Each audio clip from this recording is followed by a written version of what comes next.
Hey y'all! Pokemon Crystal using only one Stantler was truly impressive, so this time let's do something a little more soul-crushing. This week, I'm gonna see if I can beat Pokemon Crystal using only one Natu. As usual, the rules are, I can only use Natu in battle, and I can't use any trainer items in battle. By the way, if you like this kind of content and want to see more, be sure to subscribe and check out more of these videos on my channel. Natu is one of those Pokemon you see all the time in Pokemon Go and probably don't think too much about. And that's for good reason, it's pretty bad. Seriously, the offensive stats are passable, but the bulk is non-existent, and the move pool is so bad. The best flying move we get is Peck, and hey, eventually it'll be able to learn Psychic, but that's once we're at level 51. So until then, it's gonna be a complete slog. Alright, let's do this. Off at Professor Elm's lab, I use the Universal Pokemon Randomizer to replace Cyndaquil with Natu so that our rival will pick Totodile. Huh, very strange. Most of these Johto runs thus far, I've been fighting against the rival's Feraligatr. That's totally a coincidence. Well, anyways, I just picked it because it's the bulkiest, so it should be the most difficult to beat. Natu is a bird that knows all of the events of the future, so I nicknamed it Quail Informed. Natu starts off with just Peck and Leer, and I hope you like Peck, because it's going to be around for most of the run. Wow, that's really sad to say out loud. Still, we easily defeat the first rival battle with Bubs thanks to a critical hit. Back at Professor Elm's lab, I made sure to give the police officer our rival's name, Bubs. Yeah, it's always Bubs! Heading off to the gym in Violet City, I take on the Flying-type gym leader Falkner for some hot, bird-on-bird action. Oh yeah, do you like the way I peck as they gust? Do you like the way we're over-leveled and still only won because we had a berry? There's nothing I quite like more than using a Pokemon whose best moves are outclassed by the very first gym leader.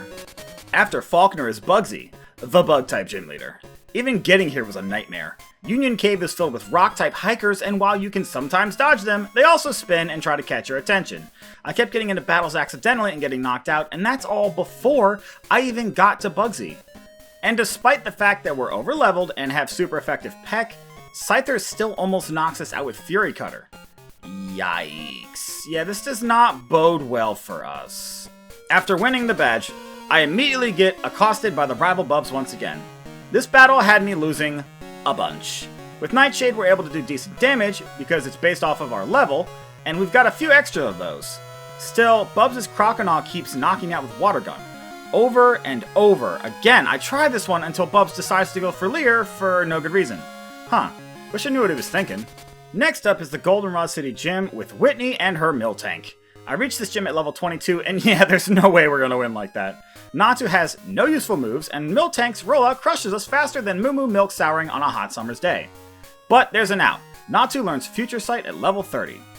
It's a 120 base power move that deals damage at the beginning of the second term after it's used, plus it's based off of the special defense of the target at the time the move was used. So if I use it on Clefairy and then knock it out before Miltank comes in, it hits Miltank with a really strong move based off of Clefairy's much lower special defense.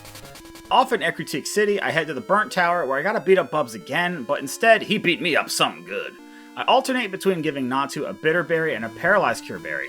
Between Haunter paralyzing us with Lick and Magnemite confusing us with Supersonic, this one's really tough. That's when Magnemite isn't hitting us with Thundershock, or the rest of his team is hitting us with super effective moves. Even the Zubat has Bite. This battle was surprisingly tough, and I had to reset more than I care to admit. Future Sight really comes in handy here. Seriously, the damage output from this move is the only thing getting us through some of these tougher fights. Oh boy, not looking forward to Morty. Speaking of foreshadowing, next up is the Ecruteak City Gym Leader Morty, and yeah, he's pretty bad. Despite his normal shenanigans with Hypnosis and Curse, he also has Shadow Ball on his Gengar. So, even if I somehow manage to get past his first Pokemon, the super effective Shadow Ball sends our little burb straight to the Shadow Realm. So, we have to get to the Haunter without getting cursed or paralyzed to set up a Future Sight just in time to hit the Gengar as it comes in. Then there's still another Haunter after that, so yeah, there's a lot of luck involved in this one. A real pain in the tuchus. And yeah, I could just level up, but I don't want to do that, so instead I have to reset over and over again. And why can't Morty for once just not be a complete brick wall? After being Morty's little pig boy, we head to the Cianwood City Gym on a cute little island and take on Chuck. He's the fighting type gym leader, and that means we have the advantage since Natu is flying type, right? Well, no. Don't forget, we only have Peck. So our Future Sight combo is still our best bet. What's even worse is that right after we beat Chuck, his wife, outside the gym, gives us the HM for Fly, which Natu can't learn. Like she's literally rubbing in our face just how awful this entire experience is. Thanks, Game Freak. Really solid game design you got there. Now that I'm seriously salty, we're taking on the Ice-type gym leader Price in the Mahogany Town Gym. Thankfully on the way we learned Confuse Ray, because all of his Pokemon have Ice-type moves and our Future Sight and Nightshade combo isn't fast enough to get through his Pokemon without it. Price normally isn't even an issue, but Natu is really so bad. So of course he's a roadblock. That's not a testament to how good Price is. That's just because Natu's that bad. You can see just how much a single Icy Wind did from his Seal. Icy Wind, a 55 base power move from a little baby Seal boy. You don't even want to know how much damage the Piloswine's Blizzard does. You don't want to know. Next up is the Olivine City Gym, and this one's terrible. Normally this gym is a real problem because of the Steelix, but this time it's actually the Magnemite that chafe our beans. Don't get me wrong, Steelix is still bad, and completely smashes us with Iron Tail. But first, the Magnemites. Thunderbolt 1 KOs us, so there's literally nothing I can do but confuse them and hope for the best. Don't forget that the 50% of the time we use Confuse Ray, it does nothing. So I had plenty of tries where Natu gets completely sizzled. Even after all of that, we still get wrecked by the Steelix. You can see here we just barely make it past the battle, and that was after a ton of attempts. In the middle of the Team Rocket Radio Tower anime arc, we take on the rival in the basement underground, and I thought we were out of the woods once we beat Jasmine, but no. This is just as bad. Legitimately, I had to spend 3 hours between Jasmine and the rival. Sneasel normally isn't much of an issue, but in this run, because it's a dark type and Feint Attack is a thing, yeah, it's bad. If not for the fact that Future Sight deals typeless damage, I don't think we'd be able to get past this one without leveling up a ton, because we wouldn't deal nearly enough damage to the Sneasel. And what you're not seeing in this video is all of the other random trainers that I have to battle too. I have to do the exact same tactics with them that I'm doing for these important trainers. So yeah, even getting to these battles is difficult enough, let alone the fact that I have to do them multiple times. I cannot wait for better moves. Well, now it's time for the last Johto gym leader, the Dragon Leader Claire, and this one would have been difficult, but there was obviously no way we were gonna win at our current level, so I grinded in the woods until we reached level 51 and finally learned Psychic. And with that, we actually have some decent firepower. Well, that's relative term because we're still just a little chicken nugget, but we can actually knock out Claire's Dragonairs in usually one hit. Barring a critical hit, Kingdra survives a Psychic and Surf hits hard, but we managed to win. I'm glad that we're past that now. That battle was really dragging. Before the Elite Four, we traversed Victory Road to beat up our rival Bubs one last time. And now that we actually have Psychic, his entire team goes down without much trouble, except of course, for the Magneton, who keeps knocking us out with Thunderbolt.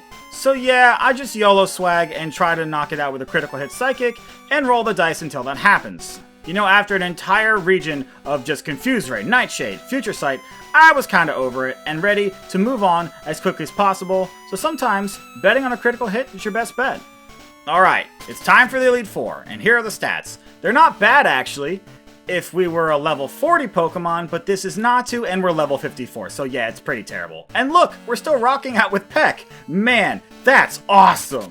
Up first is Elite Four Will, the Psychic type trainer, and I'm very sad to report that this battle was absolutely dreadful.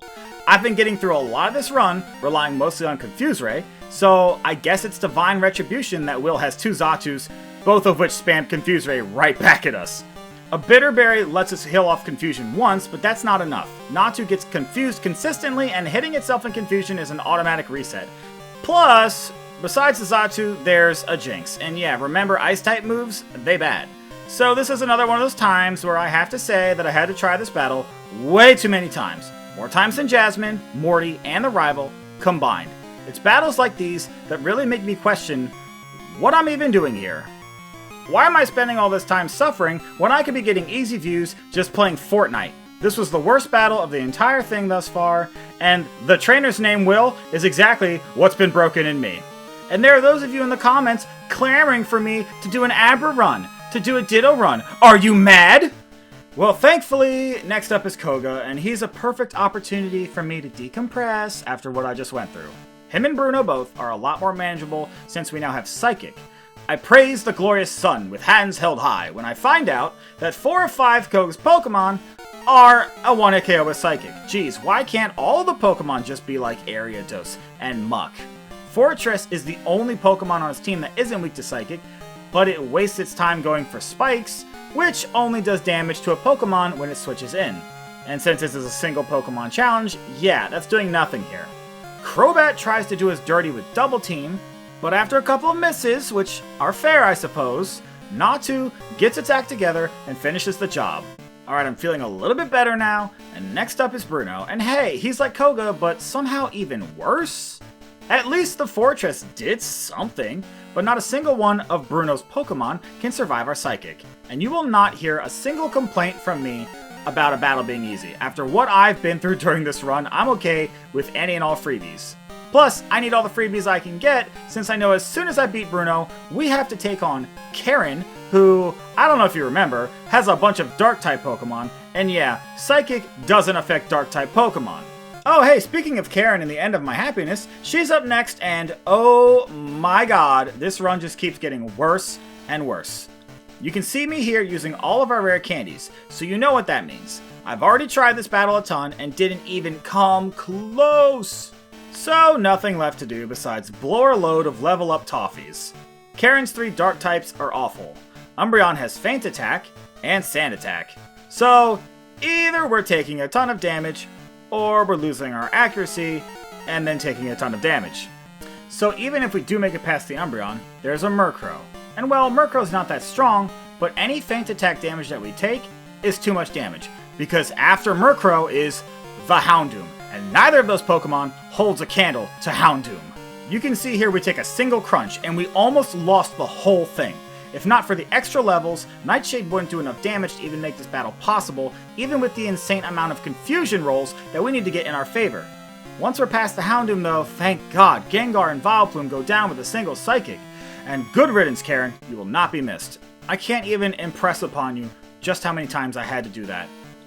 Way too many. I could go on and on, but there's no way for you to experience the pain for yourself. Alright, enough belly aching. Last up is the champion battle with Lance, and guess what? I tried this one a lot. Repeatedly losing to Dragonite's Thunder Waves. And even with a paralyzed Cure Berry, I just can't get it moving. I need insane confusion luck, and it's just not happening. Even worse, Aerodactyl outspeeds and slams Natu with Rock Slide for most of our health. It's really bad. Seriously, I'm getting to the end of my rope with this one. I can't keep doing battle after battle, clicking Confuse Ray and praying to the heavens for mercy. But after hours of trying, over several days, I finally got a run where after getting paralyzed once and losing our Cure Berry, Natu dodges 2 Thunder Waves, dodges a Rock Slide from the Aerodactyl, and gets decent enough confusion luck to make it to the last Dragonite with just enough health left to take an Outrage. Remember the insane amount of luck required to beat Lance with Houndour? Yeah, we'll convert that luck into pain and suffering. That's how much I had to endure in order to get past Lance. But hey, we won! And with the Elite Four defeated, we've made our way into the Hall of Fame. But the run isn't over yet. I'm always going to consider beating Trainer Red as the true ending of the challenge unless a Pokemon is just impossibly bad, and believe me, this was close. I make my way over to Kanto, do a bunch of plot, beat up all the gym leaders there, which are actually no trouble whatsoever, and then take on the final Kanto gym leader, Blue. Now, this is normally the part where I talk about how Blue is way stronger than the rest of the Kanto gym leaders and that he gave us a really hard time, but actually he's not bad at all here. We even got to upgrade our moveset using the TM for Giga Drain that we got for beating Erica. So we now have some grass-type coverage that can heal us too. Hey, speaking of coverage, Natu actually has some decent coverage between Psychic, Grass, and, well, technically Flying, but you know it's really hard to take Peck seriously. Level 69, and we out here pecking, y'all! But hey, we get to see that amazing Flying-type coverage come in handy. Exeggutor comes out and uses Leech Seed. Although since Leech Seed does damage based off of the amount of sanity that I have left, Exeggutor doesn't get the chance to heal back enough before Peck takes it out. And with all 16 gym badges, Professor Oak finally lets us into Mount Silver where we take on the final boss, Trainer Red. By the time we get to Red, we're level 73, and I'm struggling to even make it past the dang Pikachu. Psychic is a range on the Pikachu, but its Thunder is a straight up one-hit KO. And even when we do get past the Pikachu, we get wrecked by Blastoise's Blizzard.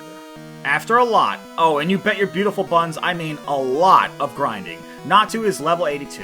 I'm finally able to make it past the Blastoise. I also gave Natu the leftovers item, which helps restore a little bit of health each turn.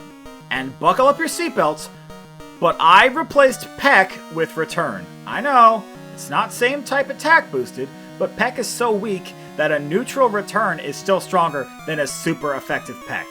By a lot. Even with all this, it's still a really tough go. Snorlax keeps paralyzing Natu with Body Slam, and then resting off the damage. I don't want to sugarcoat things, this battle was really bad, but really only because of the amount of grinding required.